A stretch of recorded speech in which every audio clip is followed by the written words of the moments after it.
Hey guys, welcome back to the Business First Creatives Podcast. Today, my guest is Sara Vartanian, one of my favorite Canadians from up north. And today we are going to be talking about all things messaging and also a little bit of templates. So, good morning, Sara. How are you today?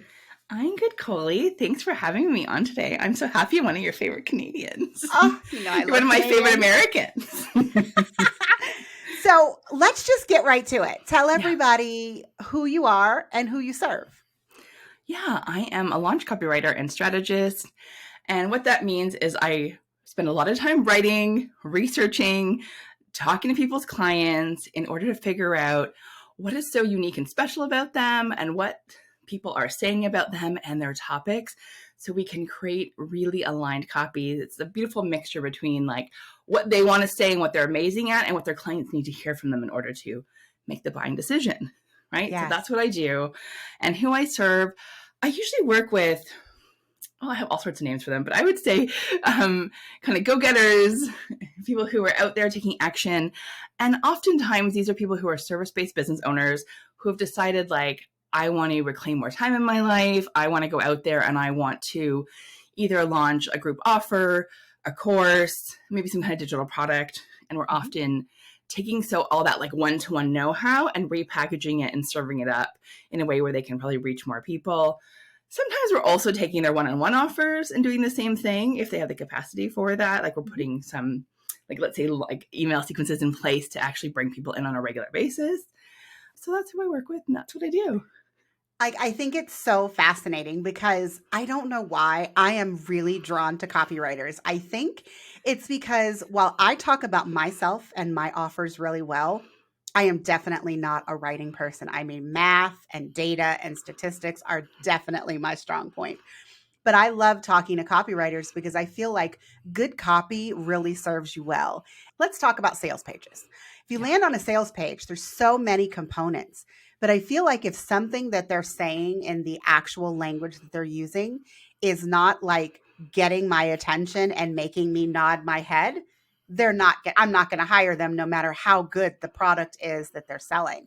So I just feel like what you do for people who are launching offers is just so absolutely amazing.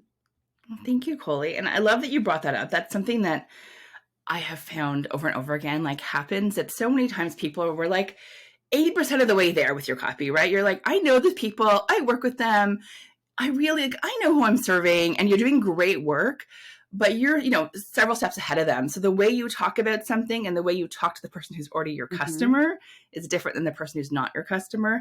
And so that's why we have to do that research and really be careful to like tweak our sales pages so they talk to you where they are when they land on it, not who they are after you've already worked with them. That is an excellent point. And yes, because I do talk to people who have actually paid me money very differently than I talk to people who I'm trying to get to pay me money. So definitely a thing.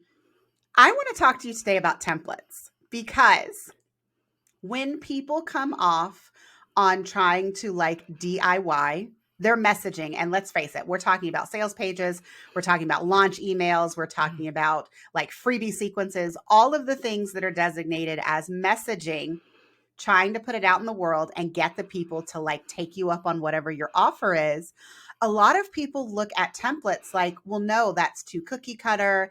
It sounds too robotic. So what value do you see in templates as a starting place? Oh my gosh, I'm so glad that you asked this question because I feel like there's a lot of like poo-pooing on templates, like as you're saying, like, oh, they're not so great.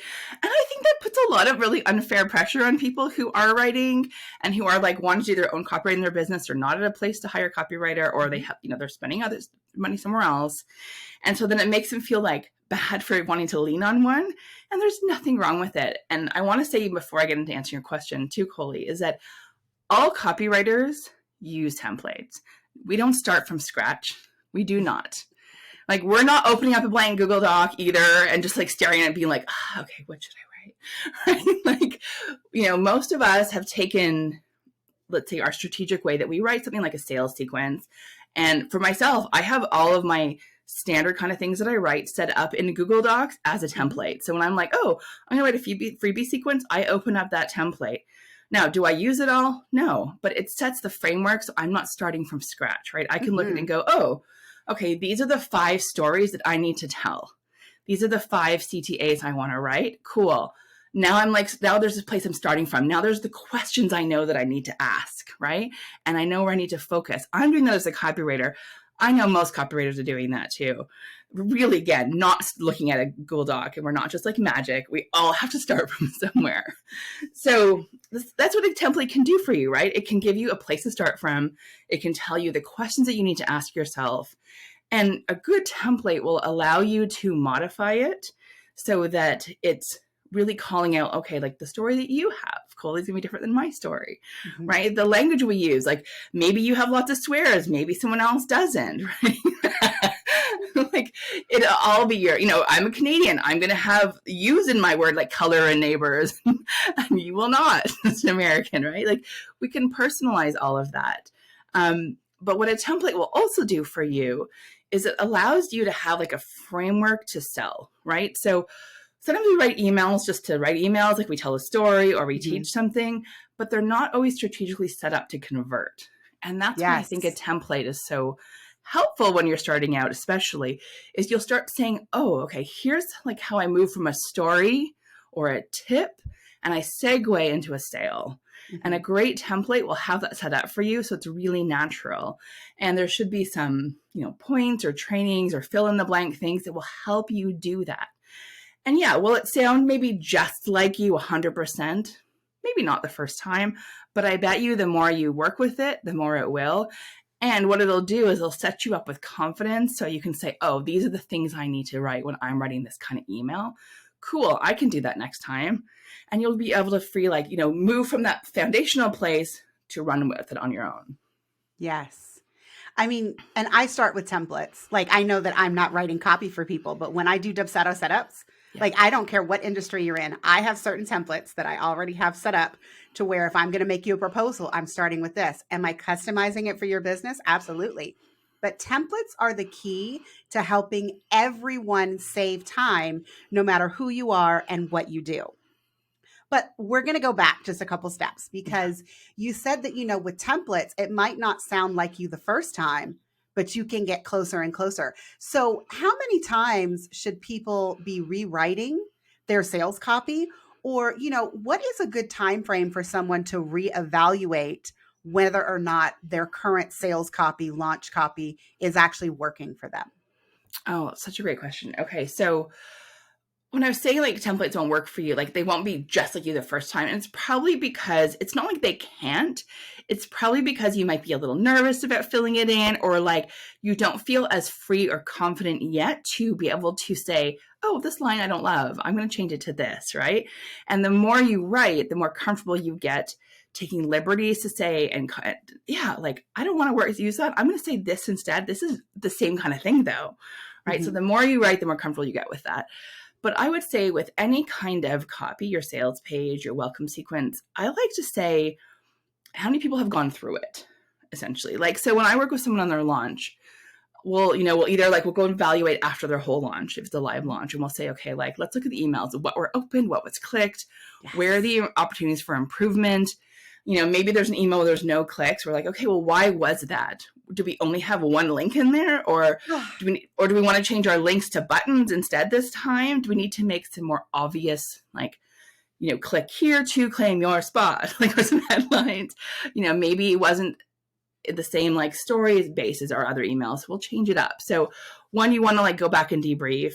If, for your welcome sequence, it might be saying, okay, I'm going to spend 3 months sending this out there. And in 3 months, I'm going to go back and I'm going to look at the numbers and see what's happening. Are people converting? Are they opening? Are they clicking? And then go through and just like refresh it. I do mine a couple times a year. I'll go in and do it. Like it might be because I have a different offer I want to switch to at the end of my welcome sequence.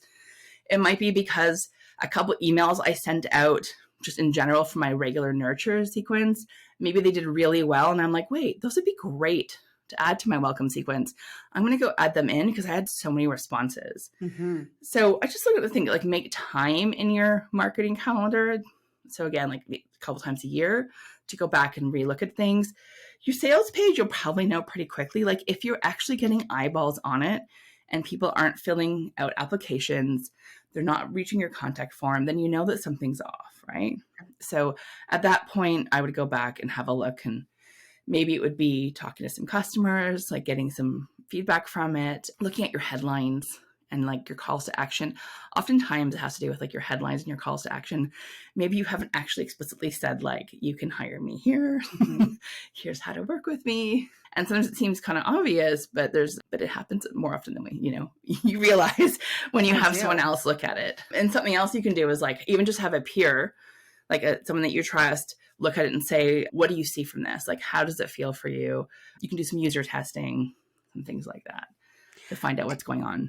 And the reason that I'm asking you this is because so often I feel like creative entrepreneurs create something, whether it's your actual website, your sales page, your services page, your auto response email, your welcome series to your freebie, whatever it is that they're creating, they create it and then they just expect it to do its job. Without any kind of nurturing, any kind of like evaluation. Because Sara, I'm a metrics person. So I was very happy to hear you saying, well, you need to look at each of your emails and figure out what the open rates were and what the click rates. Because I will be the first to admit, I can't figure out how to get people to click on my emails. Like, I don't know why. My open rates are between 60 to 70% on all of my emails, but I don't get high click rates. And the truth is, am I actually asking them to do something that they feel called to respond to? Because I will say, when I launched my new resources page and I put that email out there, my click rate was like 45%. And so I was like, okay, so this is something that clearly everyone was interested in. They wanted to see what was on my resource page. So, but like, what can I learn from that? And how can I take the information of how I talked about the resource page, what the actual call to action was, and try to modify the rest of my emails to push people to take that same level of action. Because if I can get 45% of people to click on one email, I can get at least 20% of people to click on other emails.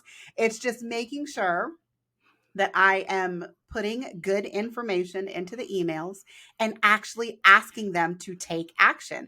Because what I realized was often I was asking people to reply, which isn't really a metric that I can measure inside of my email marketing program. But so, I like that people are taking the time to create these items. I even like, I love when people start with templates, because I think everyone should start with templates for everything. But I think that where a lot of people fall short is, if they don't get the intended response, if they don't get the number of sales that they want, if they don't have people clicking on their emails, they just assume that, everything was bad and they try to start from scratch instead of figuring out how to massage what you've already created to make it even better. So I'm just really happy that you said that, because I love to talk about metrics that we can use. So when it comes to templates, I know I keep on going back to these templates, but like, I'm obsessed with templates. So how is someone supposed to know if something is a good template, and how much of like your own personality and your own storytelling should you put into a thing that you're making when you're starting from a template? Right. So I think that you should put as much of your personality and your storytelling in as you possibly can. So, depending on how you feel about yourself as a writer and what kind of stories that you might have to lean on, it'll be more for some people than others. What will happen though is the more you practice and the more you write is the more you'll pay attention to it and the more you'll notice. Myself, I keep like a story bank of things like in Trello. It's just in Trello. It's just like a bunch of stories. I also keep notes on my phone. I'm like, oh, that's kind of funny. And I start thinking how things could relate. And they could be something like so simple. Like I told a story around just like watching my kid at a track meet and how he was like the last runner, and all these little girls, they're so cute. All these little girls, he's in kindergarten. All these little girls came back and started like cheering him on and running with him on the sidelines. And he'd been like walking, he'd kind of given up. But when he saw them there cheering him and running with him, he started like running too. And awesome. It was so cute. I'm going to get almost teary with it. But I had so many responses to this. It was just like the simple thing that I hadn't really connected to marketing. But then all of a sudden I was like, wait, it's kind of like why we need like a hype squad, right? Like we need people to help cheer us on and get us to the finish line when we are in the middle of that launch and we're like, oh my God, damn, like no one's going to buy this. Like, what have I done? We need What some have I people to wasted all my rally. time on? Exactly. Yes. It's like, I need people to rally around you. So like I connected, that simple thing to marketing. So the more that you start paying attention to these little stories and just start thinking, the more you can start connecting them to like whatever you're doing. So in a template, it should give you some suggestions for like a type of story you might want to tell. Or if you're not a story, like talk about like a TV show you like that made you think of X, right? Because sometimes there's like a TV show that makes us think of something, or just like a funny moment that was about whatever the topic was about. And then you segue to the story. So there should be some prompts in there to help you excavate those stories or those ideas. And then what I would do is once I've written it according to like the template, I would go back and say, and like just read it through and say, okay, does this sound like me? Read it out loud. So you're like, oh, read it out loud. Yes, Sarah, yes. Read it out loud. And then you like say like, okay, like, actually I would never say this word. So like cross it out. Here's the thing. You can get rid of any word that you want in a template to make it more your own. What you want to keep is the framework, right? That is what is the bones, the skeleton. That is the piece that is going to help you convert. Like, so you want to go from that story to that segue to make your point, to make your sale, right? Like, and you'll see a really good template will call out those sections for you. So you say, okay, here's the stuff that I can't like F with. Here's like, I need this in this order. But if I want to use a different word, that's not going to kill your email, right? If you want to like say something different, if you like want to say like, that's the bomb or that's awesome, however you want to talk, that's not going to destroy your conversions, right?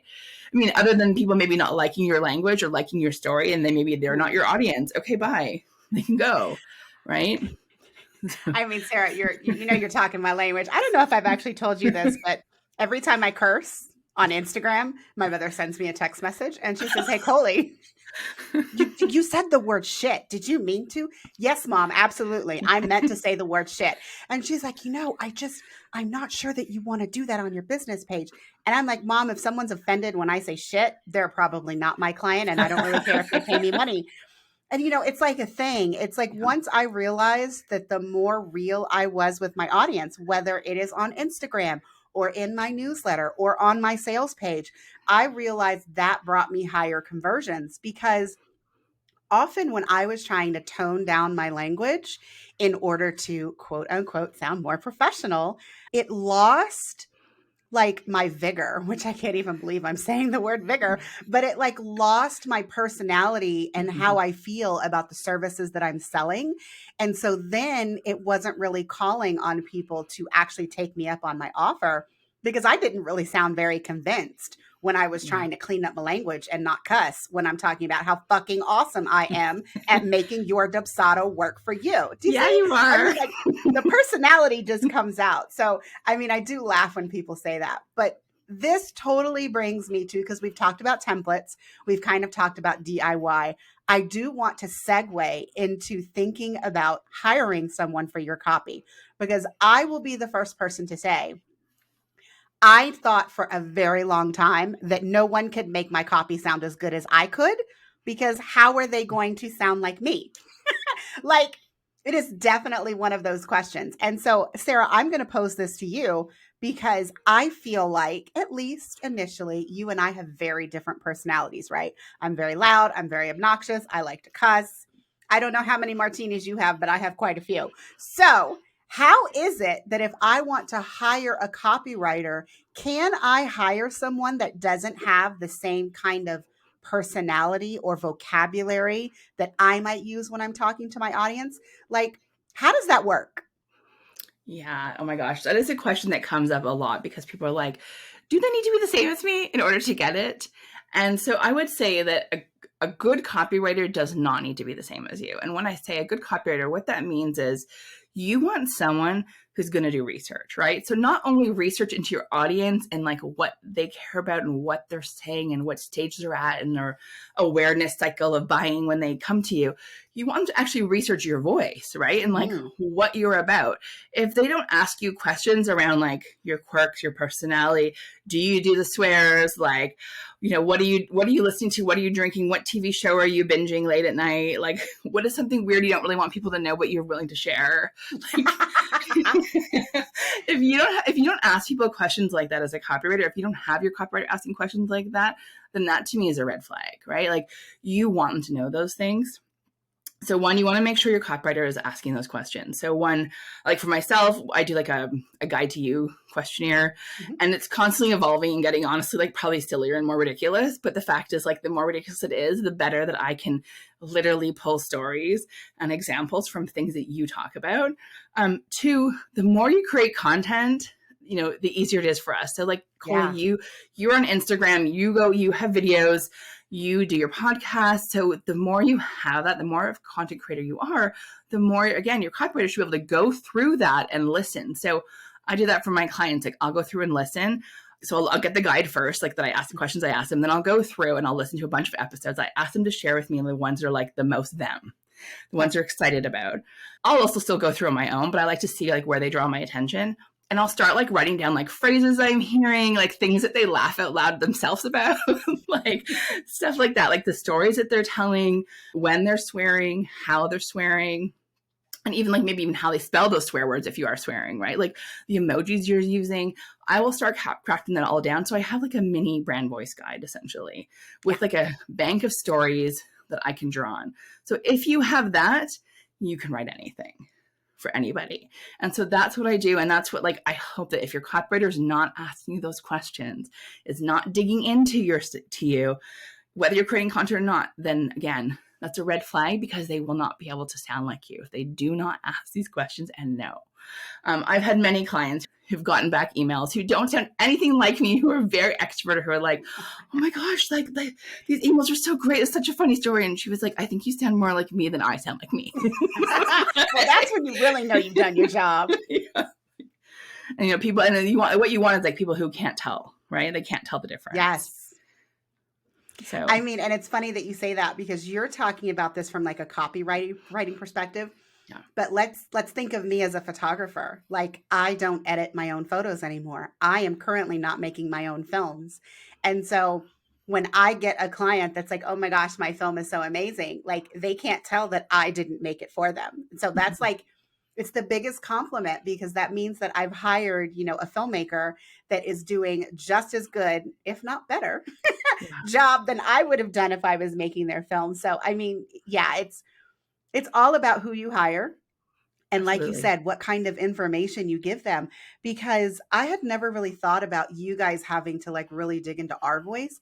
I've always been fascinated with customer research, as you know. Like I love that copywriters are actually talking to your clients to figure out how they talk about your service, what they were looking for when they hired you, all the things from their perspective. But that sales page also needs to be written in your voice. And so knowing that, if I have all of this content and you can basically like binge it like Netflix, you can get a pretty good, solid footing on what it is that I would say and how I would say it. But Sara, what do you do for clients who are not as extroverted as me? Because I'm very good at putting myself out there, Instagram, podcasts, all of that. But like, what do you do for your clients that don't have as much public content as I would as like a content creator? Absolutely. So that's where that questionnaire really comes in the beginning, where I ask a lot of questions. And then what I usually do is I'll have like, I guess I call it like a storytelling and strategy call. And we'll get on the call and I'll just start asking them more questions around the things that we've talked about. So I'm like, okay, like, which show do you like to watch? Like, tell me what you've been watching lately. And then I'll kind of dig in further. So I know like one of my clients was a lawyer, and she really isn't like an extrovert. She's not putting out much stuff out there. Also, what she's putting out there is like very legal, right? But she's actually like, but she's fun as well. Like she's got a fun personality. When you talk to her, she's like really down to earth. She's not like a scary lawyer. She's like, you want to be best friends with this lawyer, right? So when we were talking, she started talking how she loves Walking Dead. And I was like, oh, I love Walking Dead too, actually. Yes. Obsessed, very sad. It's almost ending. Anyways. We only have a few more episodes. Don't remind me. And I've gotten my 13-year-old son into it with me. So we watch it together. I don't think Chloe would ever watch it. She's 12, but I don't think she'd watch The Walking Dead. My son is like really into horror stuff. So that's the only reason. My other son's like, do not come near me with that. Anyway, so she like ends up, we turn out like talking about Walking Dead and like her favorite character in it. And from there I was able to like write this whole email around like preparing for the zombie apocalypse is actually like why you want to be prepared as in law, right? You want to have like your contract, your terms and conditions, right? You want all that stuff there so that you're ready when stuff goes sideways, and you wish you could have maybe prepared for that zombie apocalypse. And we like told this whole story from a scene, and we were able to bring that in and compare that to, again, like the law. And that's really just because we had a conversation around like, what you watching? What do you care about? What are you reading? And I just ask more and more questions. And I'm like, listen, you're just going to show up. I'm going to ask you a ton of questions like, what music did you listen to when you were 16? Did you have a Walkman CD player? Like, like tell me about it. Like, were you listening to like, what was it? What was making you like go to your room and like, what was it for me? Like the song I used to put on my pager. Oh my God, a pager. Fully in high school. What song did I put in my pager when I was emotional about my boyfriend? We totally just dated ourselves, Sarah. It's totally okay. I'm willing to do it. So you ask for those kind of things, and like, what snacks are you having? And so like I had one client who just like I make these little comments around like I love salt and vinegar, and my favorite thing is like hot water bottle, blanket in the winter, cozying up with a book, and like licking salt and vinegar chips. And she was like, "Oh my God, I do that too!" And she freaking hired me. She's like, no one else talks about that. Way to connect on a sales call. Good job. So funny. No, it was in my emails, but that made her like get in a call with me and then hire me. And she's like, you had she's like, you just dropped in these little bits of like you. I knew who you were and I felt comfortable with you right away. And that's all you really need to do. So again, your copywriter, even if you're not creating content out there, just needs to ask you questions and listen. And they should be able to like dig deeper. Because I have had people who are like, I don't know. I don't watch a lot of TV. Like, I don't really know. I don't really do much. Okay. And I'm like, okay, cool. So like, I'll just, go layers deeper, following the conversation. I have never found anyone, introverted to extroverted who I cannot find a handful of stories about to share. Yeah. And I want to say though too, Colie, like one of the best things you can do is once you do find a copywriter that you connect with, try to keep working with them over and over again. Because it'll only get better. Yes. Exactly. It gets better. And then also for you too, like, let's talk about saving time. You don't have to go back and do that whole process all over again, right? Which is time consuming, but it gets better and better the more you work with them. They get to know your voice. You can trust them further. You develop more of a relationship. It becomes so much easier and less time consuming. And then also, again, it carries that thread of those stories through all of your copy. So if you like your copywriter, try to stick with them. And that just totally reminded me. So one of the little pieces of social media content that I have on my Instagram is there's a video clip somewhere in my feed and it says, photography clients, I hope you like me because once you hire me, you can't get rid of me. Like I've got this thing where I tell my clients like, no, this is not like a one night stand. Like I'm intending on us long-term dating, possibly getting married, all of the good stuff. And the right people laugh at that. You're going to change your Facebook status for this, right? Yes. The wrong people are like, oh, no, I'm just interested in you just photographing, our newborn this one time. And I'm like, oh, yeah, no, because I'm not going to put forth all the energy that it takes to get to know your family, get to know your children, get to know how you met your husband, like all the nitty gritty stuff that I put a lot of effort into learning about my clients if it's not going to serve me long term. Like, I want to know all these things so that, you can be inviting me to the birthday parties and like all of these things.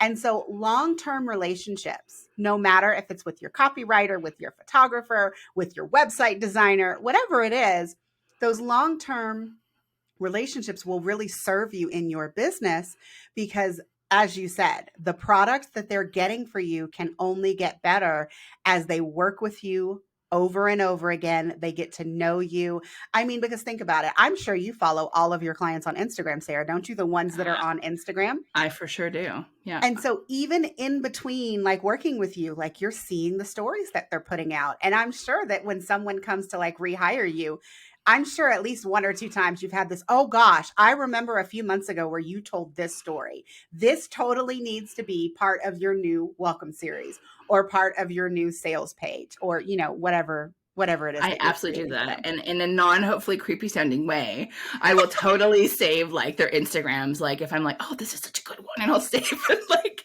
in there because I know I'm going to come back to it. Right. Mm-hmm. As you're saying, or like and I subscribe to their podcast, their email newsletter, same thing. I'll just flag them. So I'm like, oh, this is a good one. And I just it goes into a folder after I read it. But because the more we can do that, you're right, the easier it becomes and the more like natural It is all Yes. writing. For you to sound like them. Exactly. So if someone is looking for a copywriter to help them with their launch, their website, whatever it is, what's the first thing that they should do when they're going out into the world to do their research in order to hire a copywriter? I would say I would look at their services page and say, what is their process? Like, how are they going to do those two things? How are they going to talk to your audience, connect with your audience, make sure the messaging is on point, and how are they going to get to know who you are as a human? If they don't address those things, again, I'm going to say the red flag thing, I'd be wondering about that. And you can definitely ask them on the call if you get in a call, but I probably wouldn't get in a call with a copywriter who did not address those two things right off the bat, because I know how important they are. And I know that there's a difference between conversion. There's the conversion, which is around the messaging and talking to the clients. And then there's the connection, which is all about you, right? You need those two things in order to make the sales. So look for people who are talking about that. Awesome. So Sara, we've talked a lot about templates. And when it comes to like a sales page template, like how long does a sales page really need to be in order to convert? Because I feel like this is a question that like, long form, short form. Do you have an opinion on that? I do, but it's going to be one that people hate. It's like that whole "it depends" situation. Like, yes. I want to like vomit as I'm telling that to you. But let's say this. Okay, so sales page is like, you can stretch it out like an accordion or you can shrink it, right? Depending on what it is. So I want to say the more expensive the offer is, the more people need to hear from you in order to make that decision. However, it also depends on how much they know you. So are you trying to run ads to the sales page to a cold audience? They're going to need a lot more information. 100% they need a longer form sales page. They need a lot more because they're going to try to get to know and trust you and buy from you really fast, right? Yes. So, you're probably not selling like a $2,000 product right off a Facebook ad. You're maybe doing more of a low ticket type of offer under $500, let's say. But again, lots of information for those people. I would say anything in the couple $1,000 range. Again, you want longer because there's people who are different kinds of buyers, right? And so I want to pause here and say, I'm for long form sales pages for most things overall, because there are the different types of buyers, right? There are the people who are like the quick decision makers, and they're just going to be like, oh yeah, this sounds like what I want. Okay, here's the price. Cool, I'm in. I'm going to book a call or I'm going to apply. And then there's the people who are like slower decision makers. They need more information, like, what is the guarantee? I have a lot of questions. Do other people like this? Like, what are the testimonials here? Is there anyone they've worked with who is like me? Right? And they're going to want to see that stuff. So you want to have your sales page talk to the quick decision makers, the ones who need more time and have more questions, the ones who want to know everything about you before they book. So that's what you want to do on a sales page. So I would say that's where the long form stick, comes into play. But really you want to be answering things like what am I getting? Is there a guarantee? Is there some way that you can reverse the risk for me here? If I don't like, can I do an undo button or something? And if you don't, that's okay. But they want to know, right? Before they make a decision. Just tell me, what's the payment, options? Again, samples, testimonials, if you can, Colie, for photography, I'm sure you have pictures that you've done so people can be they can imagine what it's going to look like. For me, I love to actually have samples of sales pages that I've done so they can say, oh, this is what it could look like. Absolutely. Right? So they can have a peek and envision that. And then you want to connect in the beginning to why they're landing on your page right then. Right? And so that's where you can kind of lengthen or shorten it. Do they need a lot of storytelling? Do they need a lot of talk around why right now is the time for you? And what have you been trying to do on your own? And okay, here's the actual solution. Or is it more quick? They're okay, I just want to say this is what I'm looking for. And now let's move to the offer. So that's going to depend on where your customers are and sort of that buying journey and how much they know you already. So that answers your question. But I'm going to just recap with saying long form most of the time, I would say, because there's different kind of buyers. So I'm just curious because I'm a nosy Nelly. What kind of buyer are you? Ooh, that's a really good question. So I am decisive once I know somebody. Okay. So I have probably followed someone for a while. I've known I want to work with them. I've definitely probably been through a launch of theirs. and not purchase, or like let's say an opening of like slots to work with them. Yes. And I have just like followed and watched for a while. So I feel like I know them before I buy from them. Part of that has evolved because I think in the beginning of my, being in business, I was like hot to buy stuff. Like, and you probably got disappointed one time and were like, nope, no more of this. And just like spend too much because everything was like, oh, that sounds good. That sounds good. It was like shiny object too. And so part of what I did for myself is I actually made myself slow down through a sales cycle. So I'm like, oh, they're opening this time. I'm not going to buy this time. But if I still want it next time, I'm totally in. Mm-hmm. And that was a little bit of me like trying to balance like how free I was with my wallet. Okay.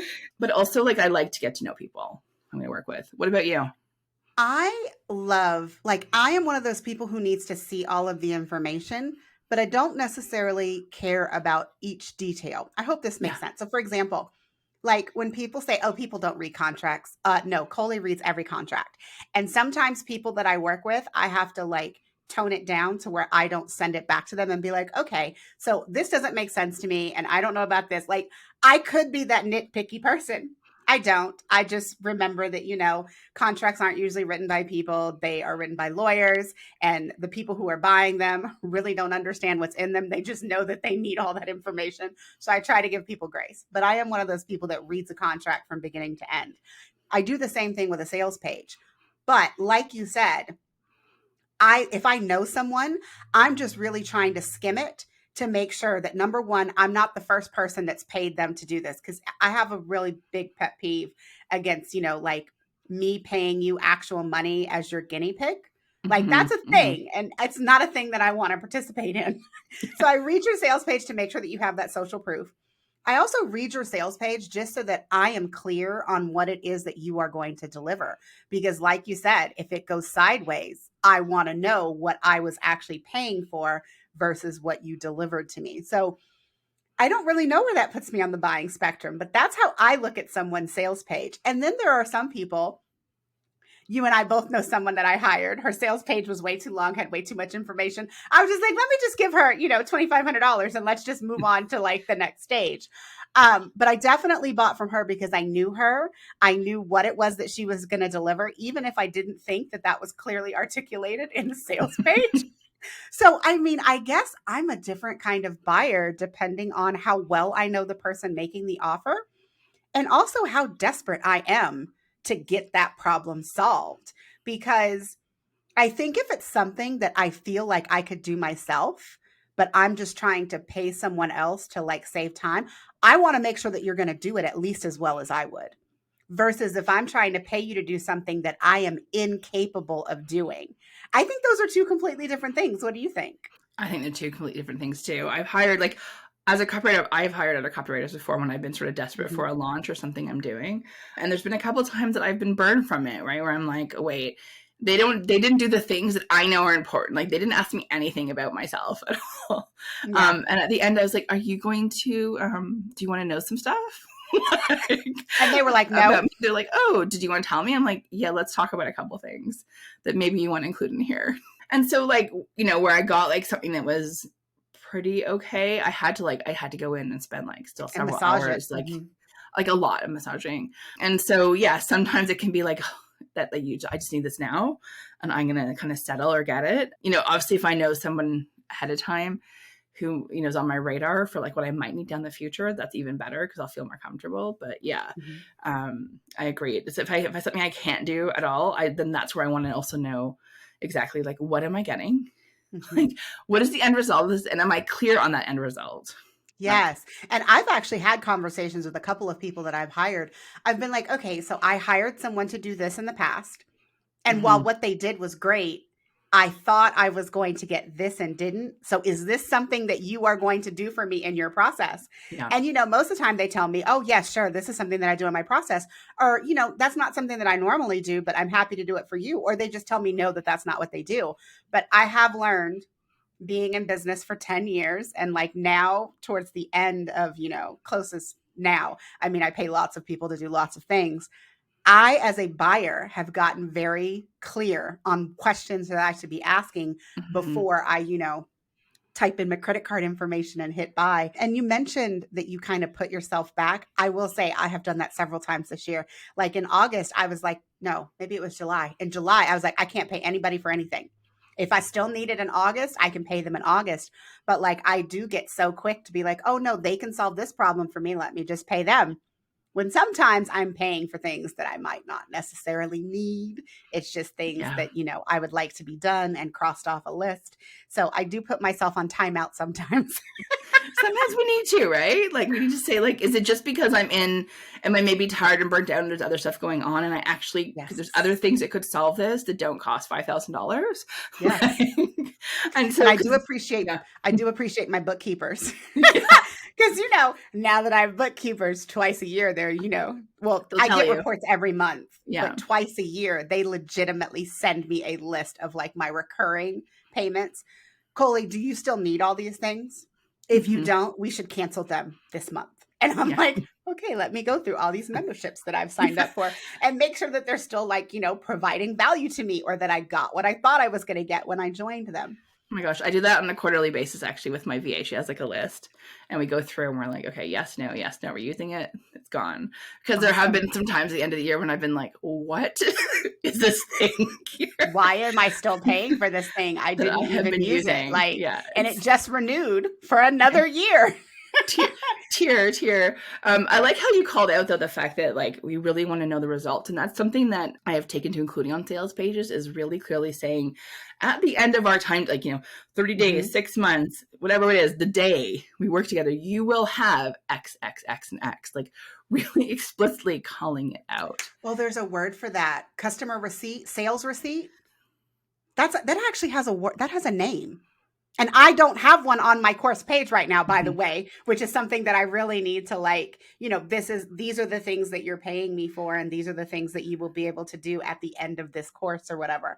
Yeah, no, now I'm curious. I'm going to have to actually go look up what that is. But someone said it in a recent podcast. And I was like, I am not doing that. Was it the transformation? No, it was like it wasn't the value stack. Yeah. She had a different term for it. It was a term that I had never heard. Okay. Yeah. This is the moment. This is the question that I ask all of my audience. So I want you to tell us, what was your biggest fuck up in business? What did you learn from it? And how has it affected your business?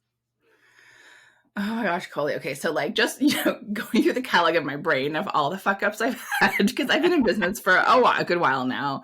There's definitely been a range, but the one that stands out to me is where I have gone back to a customer when it was time to move on. So I'd been burned by them and I went back. So there had been this client back when I used to do social media and content management before I moved into Launch. This about 7 years ago. Fascinating. Yeah. And all my clients started launching, and that's how I ended up starting to evolve into it. But anyways, I was working with this client and she would like constantly like not show up to calls. Or it'd always be like something major, like my dog barfed, or there's a flood, or like my kid's here, or like there's always something going on. And I realized stuff happens a lot. I have stuff happen a lot and like in times of my life, but it was like constant. So she wouldn't show up. And then when we did, it would just like these long drawn out like calls. We wouldn't actually get to anything. I do the work. I send it to her. She would like take so long to approve it. Sometimes the thing she needed it for would pass. And she'd be like, oh my God, we didn't get it out. And I'm like, I did. It was sitting in, like, I tagged you. I called you. Like, I did all the things. And then she was constantly pushing my boundaries. Like I went on my first holiday with my kids. Like we hadn't gone on a holiday for like a year because I don't know, it was like my early days of my business. We had no money. Mm-hmm. Finally, we had like carved out 4 days. We're like, oh, we're going to go away. Yes. Right? Like I'm going to be a present mother. And then of course she's sending me something like, I really want to do this like back to school lunch. And like, can you do it? And then like, I was so worried at the time of losing her that I said yes. Of course, like my husband's taking the kids out to the pool and then like the beach. He's like, don't worry. And I'm like, but it's not okay. And Colie, this is all for like $500 a month, which makes me want to cry for my old self. Because this was in the like early days of my business. Mm-hmm. Like, 6 months later, I was charging like $30,000 for the same thing. By the way, I did learn. I got me a coach and I changed it. But those are the early days. But I really had needed that $500 so much at the time that I was almost willing to break all my boundaries for it. So eventually she ended up telling me like, I actually can't afford to finish out this contract with you. So we're going to have to pause. And I said, okay, fine, which she wasn't supposed to do. And then she came back, said she wanted to like double what she wanted from me. We raised the price, did all the work. Then she told me that like she was unhappy and then was actually changing her whole plan, couldn't pay me again. I did all the work. I sent her an invoice. She refused to pay me. And then I took her back a third time down the road. Oh my gosh, right? Like it was like a lesson I had to, yeah, okay. I know. It was a lesson I had to learn, obviously. It did not go well. And this time I left. I was like, actually, what am I doing? Like, this isn't working. But so basically the fuck up was I kept allowing someone to like break my boundaries, railroad me, not actually like would take my content and then say like, oh, I didn't actually use it. So I can't pay you for it. I'm like, well, I created it. I did it. You signed the contract. And she would just like refuse. And so she tried to come back a fourth time. I didn't say yes. She's still sort of preferably in my business world. I won't name names here because she works with a few of my friends, my peers, who have had some also stressful situations with them. And I'm like, leave. Walk away. Yeah. But yeah, for me, that was my biggest one. And it comes back to me whenever I have odd client situations come up where I'm always like, it's a gut check, right? I'm like, do we have one of these situations? And then, but what I will also say is what it made me do is it made me tighten up my contract, right? It made me get those canned emails. It made me make sure I had things like, if you do not respond, I will reach out to you one time and I will remind you. And after that, that's on you. If you come back in 3 months, there's a restart fee. Yes. Like I put all of those things in to protect boundaries, myself. Girl. Yes. And that has been really important because I will say like, as the person I am, I will carry like guilt for someone else, even though like I'll feel bad and that badness will make me like work on weekends and do things if I don't have protection for myself. So like if someone like dips out and doesn't come back for 6 months and then they come back and they're like, well, I want to do this week. I had this plan. I'll start feeling guilty. Like it was my fault. They're like, well, you didn't reach out to me. I'm like, well, actually there's 3 emails I sent you and I tagged you in this. And like, I did my due diligence. Like it's onto you. And so I've had to protect myself from that because I can very easily get sucked into like I'm so sorry. Well, I feel so bad. Well, Sara, I am glad that you tightened up your contract. You got some solid boundaries after that. And I mean, I know you don't charge anywhere near $500. So I don't even have to have that pricing conversation. No, you do not. It's awesome.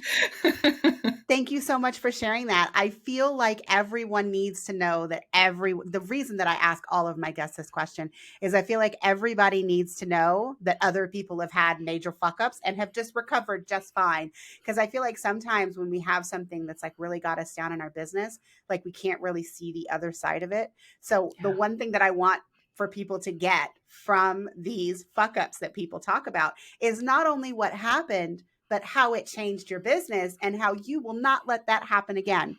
So, Sara, in closing, thank you so much for sharing that. It was so awesome to have you on my podcast. I will have to have you back again because I love chatting with you every opportunity that I get. Thank you, guys. Colie. Oh, all right, Sara. That was like a weird segue, but we're here now. I want you to let our listening audience know where they can find you on the internet.